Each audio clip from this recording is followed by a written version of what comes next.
Hey guys, and welcome to the first ever time-lapse video on my channel. This is something new that I always wanted to do, and this is basically just for me to see if this works. We are today adding the wash to the Panther from das Werk. We are using the MIG ammo enamel wash, some AK white spirit to then take it back off. As you can see, my forehead every now and then wanders into the shot, which is basically why I will be moving this tank in a couple of seconds, and you will then see more zoomed in shot of the vehicle itself. And I hope you are not afraid of big noses, because look at that nose. And like I said, the time lapse starts right now.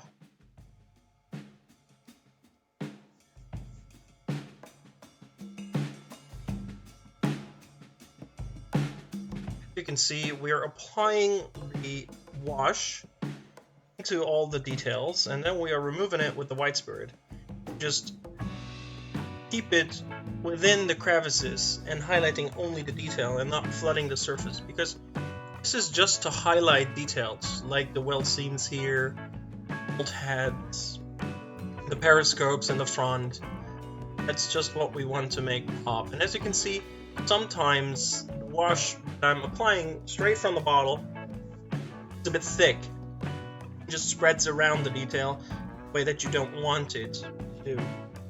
But we can remove it later with the white spirit, which I will be showing you in just a second.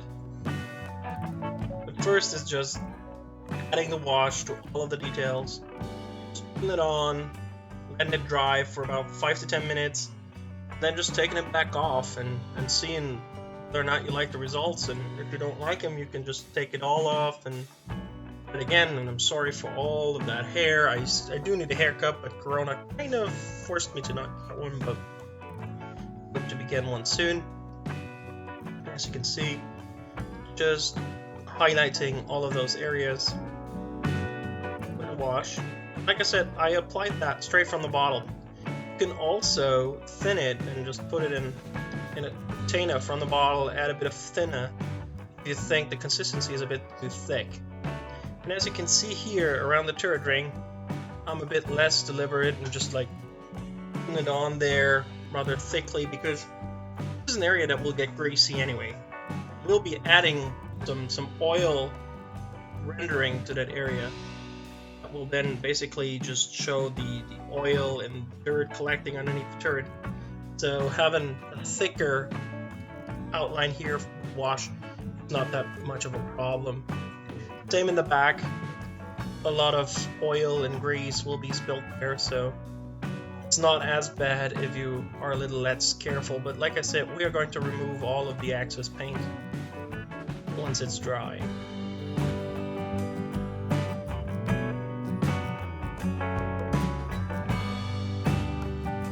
You can never appreciate as much detail as there is on these kits until you put on the wash. As you can see, there are so many bolt heads and so many little details that we need to apply the wash to.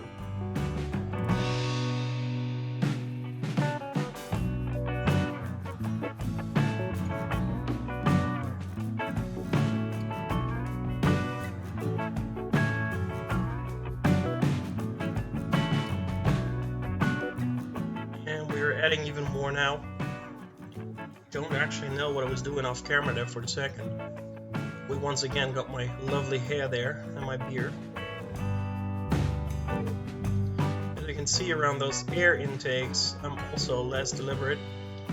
We're taking off a lot of the paint there in a second. And like I said, my hair or my head showing up in this basically is just a good thing for me, because then I know to change for the next time I want to do this. Like I said, this is the first time I ever did this, so this is basically trial and error here. Now we are removing the paint, and as you can see, it probably was still too wet paint, so we are taking too much off, just smearing it over the top. Overall, those basically a process of about 30 minutes to just adding the wash to the upper surface of the Panther chassis. Here you can see, once you remove all the excess, how nice all those bolt heads look. You can see this a little more in depth and in detail once I start removing the excess paint on the hatches, especially the right one.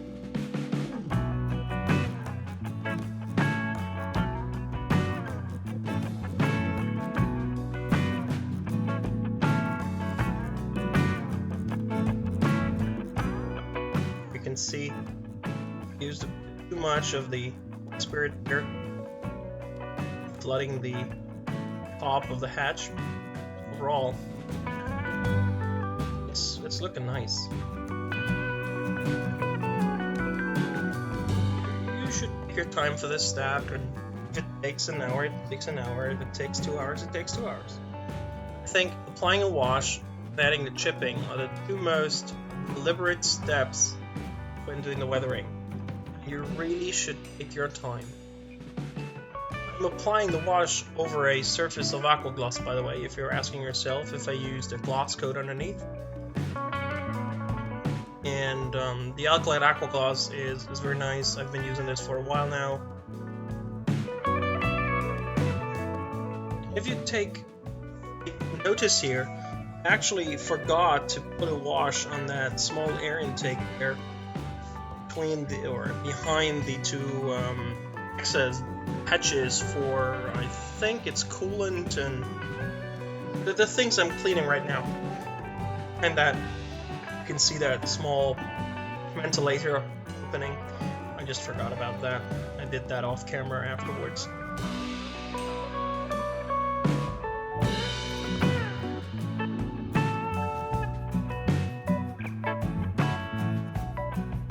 You can see some of the wash already dried. So when you go over the top surface, you don't take it out of the crevices anymore, and you just take it off where you apply too much. And as you can see here, I'm using a bigger brush because I said earlier I was not as deliberate as I wanted to be there, and just taking the bigger brush, it just helps you take off more of the paint. Alright, so we now have reached the end of the time lapse, and let me just quickly highlight to you that that's what I missed. I also missed that side, and I did that off camera, just as the air intake cover on that side. The tools, as you can see, have not been painted. I will be painting them at a later stage. Same goes for the headlight and the fenders. I haven't applied the wash, which I will be doing off camera, and we'll come back to that in just a second. I'll show you the result. Same goes for the running gear and the back plate here. Also need to apply a wash there. And then, of course, the swing arms and down there. I'm not going to apply a wash to the zimmered surfaces, though. I'll be doing some color modulation with some dust and dirt.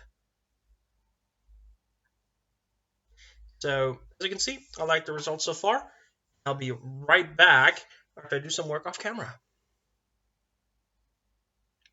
And here we are with the final results. As you can see, I have now touched up the filler cap there with the ventilator. I have touched up the second air intake. The back of the tank is now fully done. The fenders are fully done. The no-tag headlight is done. Actually, I think that's the Bosch headlight, not the no-tag headlight. As you can see, I did mock up two of the tools, and I used dark gray paint. And I will be going over this with lighter gray paint wash and then some rust color. I saw that method in Martin Kovac Night Shift's video on how he paints tools, and I really like the results. I will not be painting the interior because the turret will be sitting on top. You won't be seeing anything. The hatches are closed. I do have some of the tools left to paint, the wood paint and stuff, but I will be doing that after the weathering. Just painting the two tools was just for me to see if I like the results. As you can see, I still haven't added the wash to the back. I haven't done the exhaust yet. We'll have to be doing that. See, turret is done. So all that's left is adding the wash to the back of the tank. And once that's done, we can then move on to the next step. So, thank you guys for watching. I hope you liked that new sort of video that I did, and I hope I'll see you guys soon. May the force be with you. Bye for now, and I'll see you soon.